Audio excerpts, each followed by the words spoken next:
నమస్తే రమ్ గారు. నమస్తే జయ. రమ్ గారు, మనము ధనుర్మాసంలోకి వచ్చేస్తున్నాం కదండి. ధనుర్మాసం అనగానే మనకి గోదాదేవి, గోదా కళ్యాణం, తిరుప్పావై ఇవన్నీ గుర్తుకొస్తాయి. నిజం చెప్పాలంటే గోదాదేవి దర్శనానికి మనం వెళ్దాం అనుకున్నాం, అవును, వెళ్ళలేకపోయాం. కాకపోతే మనం ఏదిలాబాద్ లో ఉన్న గోదా రంగనాథ స్వామి రంగనాయక స్వామిని మాత్రం దర్శనం చూసొచ్చాం. చేసేసాం. ఎంత బాగుంది కదా రమ్మగారు. గుర్తు గోదాదేవి ఎంత తెచ్చుకుంటుంటే క్యూట్ గా ఉందో, ఎంత చక్కగా తల్లి ఉన్నారో. ఎంత బాగున్నారు. ఆలయ ప్రాంగణం కూడా చూడండి, చాలా ప్రశాంతంగా ఉంది జయ. నేను అస్సలు ఎక్స్పెక్ట్ చేయలేదండి. మీరు అన్ని సార్లు అన్నా కూడా అంత అలా ఉంటది అనుకోలేదు. భలే ప్రశాంతంగా, నిజంగా చాలా చాలా బాగుంది. తర్వాత ఒక అక్షయ పాత్ర ఇచ్చారు, చూసారా రమ్మగారు? మనకి అక్షింతలు వేశారు చూడండి. అది కొన్ని వందల సంవత్సరాలు, అంటే 600 సంవత్సరాలు పైదేనట రమ్మగారు. అవును, అంటే మనకు అప్పుడు అంత స్పష్టత ఇవ్వలేదు కాబట్టి మనం దాని గురించి మాట్లాడలేకపోయాము. అక్షింతలు వేయడానికి తీసుకొచ్చారు. అవును, నాకు తర్వాత జ్ఞాపకం వచ్చింది జయ. నేను ఫస్ట్ టైం వెళ్ళినప్పుడు, రెండోసారి వెళ్ళినప్పుడు నాకు గుర్తుండి, ఇది అక్షయ పాత్రని మేము మొదట దీన్ని దేవాలయం కోసం నిధులు సేకరించినప్పుడు ఈ అక్షయ పాత్రలోనే బియ్యం అవి కూడా వేస్తారని అలా ఏదో చెప్పారు. వ్యవహారం అంతా గుర్తులేదు నాకు, కానీ నాకు ఆ రోజు చూసిన జ్ఞాపకం కూడా ఉంది. నేను అనుకున్న అక్షితలు ఇంత పెద్ద దాంట్లో ఇస్తున్నారు ఏంటబ్బా అనుకున్నా, కానీ విషయం నాకు తెలియదు. అదే వచ్చేసాక మీరు అన్నారు కదా దారిలో, అప్పుడు అనిపించింది. అవును, దాని గురించి ఏం పెద్ద వివరంగా మాట్లాడలేకపోయాం. అమ్మవారి దేవాలయం మాత్రం మహా అద్భుత ప్రశాంతంగా ఉంది, చాలా హాయిగా ఉంది. మరి ఇక గోదాదేవి తల్లి గురించి ఒక్కసారి మాట్లాడుకుందామంటే, ఆవిడ యొక్క విశిష్టత ఏంటి రమ్మగారు? ఆవిడ ఎక్కడ జన్మించారు?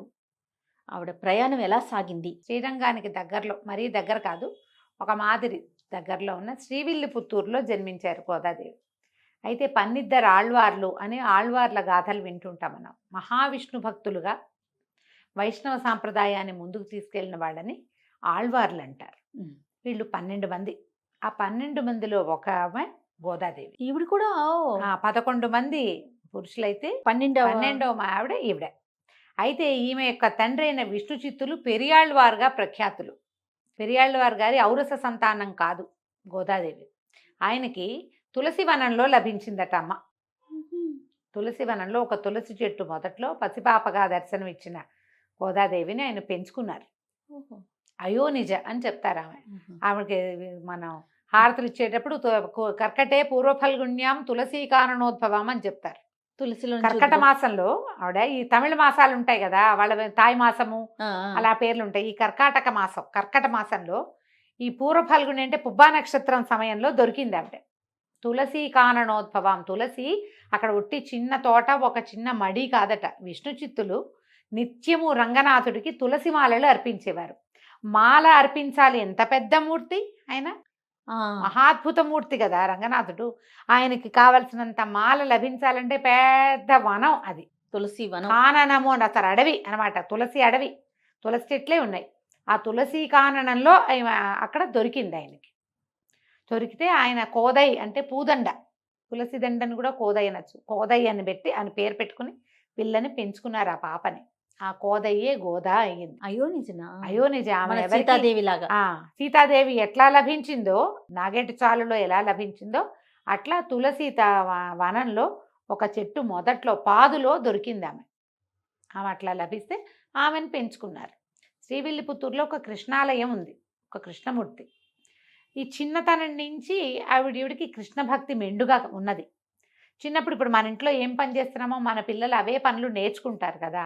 ఈ రోజు మాలల పువ్వులు, పుష్ప సంచయము పువ్వులు ఏరటము, కోసుకురావటము, తులసిని తీసుకురావటము, దండలు అల్లటము క్రమంగా ఆవిడ నేర్చుకుంది.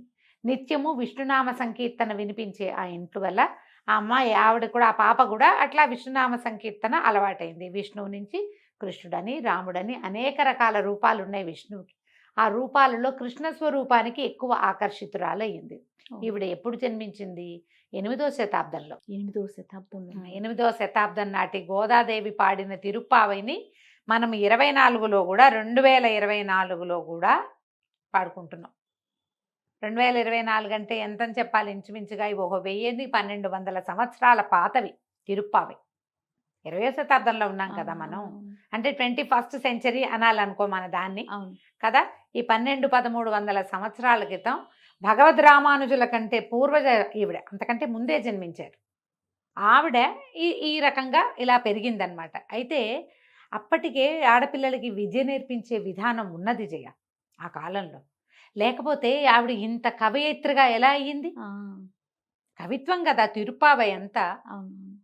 భాషా సంకలనము, భాష, కవిత్వము, భగవంతుణ్ణి అర్చించేలాంటి ప్రత్యేకమైన విధానము, ఇవన్నీ ఆ శతాబ్దాల్లో ఒక బాలికకి వచ్చినాయంటే చిన్నప్పుడు 12-13 సంవత్సరాల పిల్లప్పుడు, ఏదో 25-50 ఏళ్ళు లేవు అప్పటికి, చిన్నతనం.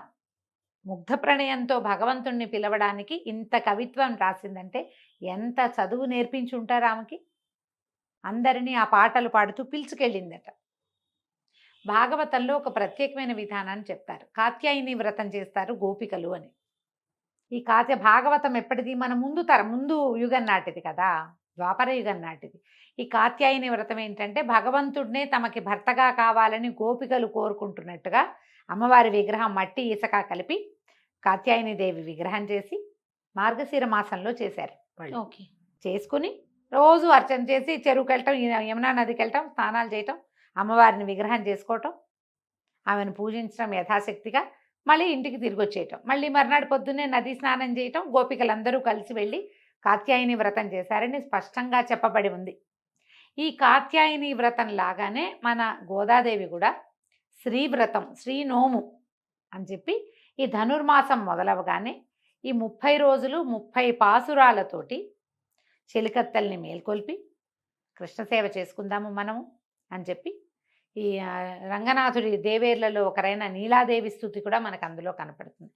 రోజుకొక రకంగా ఆయనని వర్ణించటము, అతనిని పూజించడం వల్ల మనకేం లభిస్తుందో చెప్పటము, ఒక్కొక్క పాసురంలోనూ ఒక్కొక్క అర్థం. దాదాపుగా 8 లైన్లు ఉన్నటువంటి 30 పాసురాలు ఆమె పాడింది. ఆమె పాడిన ఆ పాసురాలని జనం అంతా పాడుకున్నారు. అయితే ఈవిడ ప్రస్తుత గాథలోకి వస్తే ఈవిడ ఏం చేసేది, కొంచెం వ్యక్తత వచ్చిన తర్వాత స్వామివారి కోసం అల్లిన మాలను చూస్తే ఒక వ్యామోహం కలిగేది, ఆమెకు సంతోషం కలిగేది. ఆయననే తన భర్తగా భావించేది కృష్ణ స్వరూపాన్ని. ఆ పరమానందంలో ఆ మాల ధరించి చూసుకుని తన మీద చూసుకుంటే తనలాగానే స్వామివారు ఉంటాడని. అదే ఎంత వంపులు తిరిగి మాల తన మీద తిరిగి ఉందో స్వామివారి మేలు మీద కూడా అది అలాగే ఉంటుంది. ఎంత అందంగా ఉంటుందోనని అద్దాలు ఉండేవి కావేమో, ఆవిడ నీళ్లలో ప్రతిబింబాన్ని చూసుకునేదట. అద్దాలు లేకపోయి ఉండొచ్చు. అయితే ఈరోజు మాలలు వెళ్ళేవి, ఈమె వేసుకునేది, ఆ మాల వెళ్ళిపోయేది. ఒకనాడు అర్చకులు చూసి దాంట్లో ఒక పొడుగాటి కేశపాసం ఉన్నదని గమనించారు. పొడుగు వెంట్రుక. ఎప్పుడైతే ఇది గమనించారో ఏదో అపరాధం జరుగుతుంది. మామూలుగా కూడా స్వామివారికి సమర్పించే మనమే ఒక వెంట్రుక వస్తే మనం తప్పుగా భావిస్తాం. అవునవును. భగవంతుడికి ప్రత్యేకంగా పవిత్రంగా సమర్పించే చోట ఎంత పరమ పవిత్రంగా పంపాలి వాటిని. అవునండి. అప్పుడు విష్ణు చిత్తులకి తెలియజేశారు. ఆయన, నేను ఇంత జాగ్రత్తగా చేస్తా, అమ్మాయి మన ఇంట్లో ఇంత శుభ్రత ఉంటుంది, వెంట్రుక ఎలా వచ్చిందని చూసుకుని తన కూతురే అది ధరిస్తోందని తెలుసుకున్నాడు ఆయన.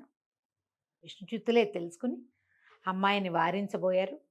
మాలలు సమర్పించలేదట. సమర్పించకపోతే రంగనాథుడు కల్లోకి వచ్చాడట. మర్నాడు ఈమెను ధరించద్దని మంచి మాలలు పంపిస్తే ఈమె మీదకి ఇంకా రానివ్వల. ఆయనే స్వయంగా చేసుకుంటే, నాకు ఈ మాలొద్దు, నువ్వు కట్టిన మాలొద్దు, ఆ విడిచిన మాలే కావాలి నాకని అడిగాడు స్వామి. ఆ మాల ఎవరైతే ధరించారో ఆమె ధరించిన మాలే నాకు సంతోషాన్ని కలిగిస్తోంది, పరమాహ్లాదంగా ఉంది, నాకు అలాంటి మాలే కావాలని ఆయన అడిగాడని చెప్తారు గాథ. అయితే ఇది జరిగిందా జరగలేదా అంటే ఆమె పాడిన 30 పాసురాలు ఇప్పటికీ ఉన్నాయి. అయితే ఆ తర్వాత ఏం జరిగింది, ఆయనకి శ్రీరంగంలో పెద్దలకి ఆయన కల్లో కనపడి విల్లిపుత్తూరుకి ఒక పల్లకి పంపమని, అక్కడి నుంచి ఒక కన్యకామణి వస్తుంది, ఆమెతో నాకు వివాహం జరిపించమని అడిగాడట. స్వప్న దర్శనం అందరికీ ఒకేసారి వచ్చింది. అయితే ఈ అమ్మాయికి వివాహ సంకల్పం చేసినప్పుడు ఆమె, నేను కృష్ణుడినే అంటే రంగనాథుడినే వివాహం చేసుకుంటానని అడిగింది. అడిగితే తండ్రి భగవంతుడిని వివాహం చేసుకోవటం ఎట్లా కుదురుతుంది అని ఆయన చాలా బాధపడుతున్నాడు. ఈ మధుర భక్తి ఆయనకు ఉన్నది అదే, ఆయనకి సంసారం లేదు, ఆయనే పరమభక్తుడు, భక్తాగ్రగణ్యుడు. పేరు విష్ణు చిత్తుడైతే ఆయన పెరియాళ్ళవారు అంటారు, పెద్దాళ్ళవారు ఆయన, విష్ణు భక్తులలో అగ్రగణ్యుడు. దీన్ని ఎట్లా సమాధానపరచాలో తెలియని ఒక సంకటంలో ఉన్నప్పుడు శ్రీరంగం నుంచి పల్లకి పంపించమని స్వామివారే అక్కడ కల్లో భక్తులకు ఆదేశించారు. దేవాలయ పెద్దలకు ఆదేశిస్తే అక్కడి నుంచి వచ్చిన పల్లకిలో ఈ అమ్మవారిని కూర్చోబెట్టి, ఆండాళ్ళ తల్లిని కూర్చోబెట్టి తీసుకెళ్ళారు. తీసుకువెళ్తే అక్కడ రంగనాథుడితోటి అమ్మకి వివాహం చేసి జరిపించారట. ఓహో. ఆమె గర్భగుడి దాటి లోపలికి అడుగు వేసి స్వామిలో ఐక్యమైపోయిందని చెప్తారు. ఆ తర్వాత గాథ మనం వినం, తెలీదు. ఆమె గర్భగుడిలోకి వెళ్ళి ప్రవేశించింది, స్వామిలో లీనమైపోవటం, అక్కడ ఉన్న ఆ సమయంలో ఉన్న వాళ్ళందరూ దాన్ని చూశారు. అందుకని విష్ణు చిత్తుల్ని రంగనాథుల మామగారుగా చెప్తారు. చాలా ఖచ్చితంగా ఇది జరిగిందనే ఐతిహ్యం, మన కథ అట్లాగే చెప్పుకుంటాం. అయితే ఈవిడ ఏం చేశారు, నాచియార్ తిరుమలని ఇంకొక కావ్యం కూడా రాశారు ఈవిడ. అది పాడుకుంటారు ద్రావిడ గ్రంథాల్లో, ప్రబంధాల్లో అది కూడా ఉంది. ఈ ప్రత్యేకంగా ఈ 30 రోజులు ఇది పాడటమే మనకి విశేషంగా కనపడుతుంది. అందరూ పాడుకోవచ్చు, దీనికి కుల విచక్షణ లేదు. ఓకే. ఎవరైనా నేర్చుకోవచ్చు, ఎవరైనా చదువుకోవచ్చు, పాడుకోవచ్చు. ఎలాగంటే శ్రీ వైష్ణవ మతానికి కూడా కులగణన లేదు. ఏ కులం వారైనా వైష్ణవ మతం తీసుకోవచ్చు. ఎందుకంటే ఈ ఆళ్వార్లలో అన్ని కులాల వాళ్ళు ఉన్నారు. ఒట్టిగా జంధ్యం ధరించిన వాళ్లే కాదు, నిమ్నచ కులాల వాళ్ళు కూడా ఉన్నారు ఆళ్వార్లలో. వాళ్ళందరినీ గౌరవిస్తారు. దేవాలయాల విష్ణువాలయాల్లో నువ్వు గమనించు, పన్నిద్దరు ఆళ్వార్లు అని ఆళ్వార్ల విగ్రహాలు కనపడతాయి. వాళ్ళందరికీ ఆళ్వార్ తిరువడిగలే శరణమని ఆళ్వార్లని మొదట మొక్కి తర్వాత భగవంతుడిని మొక్కాలి. వారిని చూశాక వీళ్ళని చూడాలి తప్పకుండా. ఆళ్వార్ సన్నిధి ఉంటే చూడకుండా రాకూడదు. వాళ్ళే ఆద్యులు, ఈ భక్తి ఈ రకమైన మార్గానికి ఆద్యులు వాళ్ళే. అయితే ఈ మాట ఈ పాటల్లోనే మనకి కనపడుతుంది. కూడారై అని ఒక పాసురం. ఈ కూడారై పాసురం రోజున గంగాళాల్లో పాయసం చేయించి నివేదన చేస్తారు. కాగుల్లో, బిందెల్లో, పాత్రల్లో కాదు, అది గంగాళపు షేపులో ఉంటుంది. ఆమె మొక్కుకుందట, అండాళ్ళ తల్లి 1000 గంగాళాల పాయసాన్ని నివేదన చేస్తాను నీకని మొక్కు. అయితే ఆ మొక్కు తీరకముందే ఈ 30 పాసురాలు అవగానే ఆమె రంగనాథుల్లో గోదా కళ్యాణం రోజున లీనమైపోయింది. ఆమె మొక్కు అలాగే ఉండిపోయింది. ఆమె తర్వాత 200 సంవత్సరాల తర్వాత జన్మించిన భగవద్ రామానుజులు ఆ మొక్కు తీర్చారు. 1000 గంగాళాలతో పాయసం చేయించి నివేదన చేశారు స్వామికి. అందుకని ఇప్పటికీ కూడా కూడారై అని కూడారై పాసురం రోజున తప్పకుండా దేవాలయాల్లో కూడా కనపడుతుంది. చాలా మంది వైష్ణవులు ఇళ్లలో చిన్న గంగాళం చేయించి పెట్టుకుంటారు.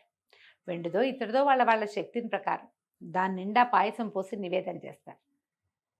కూడారై ఇది ప్రత్యేకంగా తెలుసు అందరికీ. తర్వాత గోదా కళ్యాణం జరిపిస్తారు. ఆ 30వ రోజున గోదా కళ్యాణాన్ని జరిపించడం, అది ముందు ఇంచుమించుగా ఎప్పుడు చేస్తారు, మన భోగి పండుగ రోజున చేసేస్తారు. విశేషమైన పాసురము జరిపిస్తారు, ఈ గోదా కళ్యాణము చేయిస్తారు. అమ్మ ఈ గోదాదేవి ఆయనలో ఆ రోజు లీనమైపోయిందని కథ చెప్తారు. ఈ గోదాదేవి కళ్యాణం కూడా ఇప్పుడు మనకి ఏటా శ్రీరంగంలో కూడా అలాగే చేస్తారు.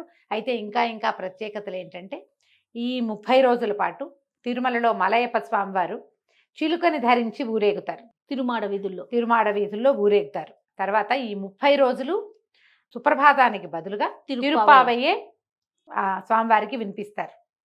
ఇట్లా ప్రత్యేకంగా జరుగుతుందన్నమాట. అయితే ఈ రంగనాథుడు కళ్యాణాలు చాలా విశేషంగా కనబడతాయి. అవకాశం ఉండి మనం వెళ్ళగలిగితే ఎప్పుడో శ్రీరంగం వెళ్ళి తప్పకుండా స్వామివారికి జరిగే సేవాకాలాలని మన శక్తి మేరకి మనకి చేతనైనంతగా ఎప్పటికీ ప్రాప్తి ఉందో చూపిస్తే బాగుంటుంది. అయితే ఇప్పటికీ కూడా శ్రీవిల్లిపుత్తూరులో ఒక దేవాలయం కట్టారు. అప్పుడున్న కృష్ణ ఆలయం ఉంది కదా, ఆ శ్రీవిల్లిపుత్తూరులో గోదాదేవి, శ్రీకృష్ణుడు, రంగనాథ స్వామి రంగనాయకుడుగా కనపడతాడు. పక్కన మనకి పెరియాళ్వారు ఉన్నట్టుగా సన్నిధి దర్శనమిస్తుంది. మనం అదే సన్నిధిని మనం ఎదులాబాద్లో చూసాం. అలాంటి దర్శనమే ఇచ్చేలాగా ఆళ్వార్లు కూడా పక్కనే, పెరియాళ్వార్లు కూడా కన్యాదానం చేసిన పెరియాళ్వారు కూడా పక్కనే నిలబడి ఉన్నట్టుగా మనకి దర్శనం, మామగారితో కలిసి ఉన్నారు అంతే కదండి. ఇవి శ్రీవిల్లిపుత్తూరులో అలాగే కనపడుతుంది. ఈ ఎవరైతే శ్రీరంగం దర్శనం చేయడానికి వెళ్తారో వాళ్ళందరూ తప్పకుండా శ్రీవిల్లిపుత్తూరుని కూడా చూడాలని చెప్తారు. తొలుత ఏ స్వరూపానైతే గోదాదేవి అర్చించి ప్రేమించిందో ఆ కృష్ణ స్వరూపం అక్కడ ఉన్నది. గోదాదేవి ఏదో దీంట్లో కొంచెం ముందు వెనకలు పాట భేదాలు, చిన్న వాక్యాలు తేడాలు ఉంటాయమ్మా. ఎటొచ్చినా గోదాదేవి సారాంశం అయితే ఇదే. విష్ణు చిత్తుల వారి పుత్రిక, ఆమె అయోనిజ, తులసీవనంలో దొరికింది. రైట్. పాసురాలు వాడింది. ఆవిడ చెప్పినటువంటి ద్రవిడ ప్రబంధమైన తిరుప్పావైని ఈ 30 రోజులు శ్రీ వైష్ణవులు అందరూ చెప్పుకుంటారు. అది ఏది రాని వాళ్ళు చక్కగా తెల్లవారుజామున చేసేటువంటి ప్రసాదం పుచ్చుకుంటారు. ఏంటంటే తిరుప్పావై వేద సమానమైనది. వేద మంత్రాలు ఉచ్చారణ ఎప్పుడు చేయాలి? తెల్లవారుజామున పొద్దున్నే సూర్యోదయానికంటే ముందే మొదలు పెట్టాలి. అందుకని తిరుపావైని కూడా ఈ తెల్లవారుజాము కంటే ముందే పొద్దున్నేనే చేయాలంటారు. సాయంకాలంలో తిరుపావై అనుసంధానం చెయ్యరు ఎవరు. అవును. అది అనుసంధానం చేయవలసింది తెల్లవారుజామున. ఈ 30 రోజులు తిరుపావైని అనుసంధానం చేసుకునేవాళ్ళు, అవకాశం ఉన్నవాళ్ళు, చేతొచ్చిన వాళ్ళు, ఆ సంప్రదాయంలో ఉన్నవాళ్ళు దాన్ని అనుసంధానం చేసుకుంటారు. లేదా కనీసం దేవాలయాలకు వెళ్ళి దర్శనం చేసుకుని తీర్థము ప్రసాదము పుచ్చుకుంటారు. ఎవరి అవకాశం ఉంటే వాళ్ళు విష్ణు ఆలయాలన్నిట్లలోనూ చక్కటి చక్కెర పొంగలి, చక్కటి వెణ్పొంగలి, దధ్యోదనము ఇలాంటివి తయారు చేస్తారు. స్వామివారికి నివేదన చేస్తారు. కూడారై పాయసం దొరికే అవకాశం ఉన్నవాళ్ళు అదృష్టం. మరీ అదృష్టవంతులు. నమస్తే. నమస్తే జీ.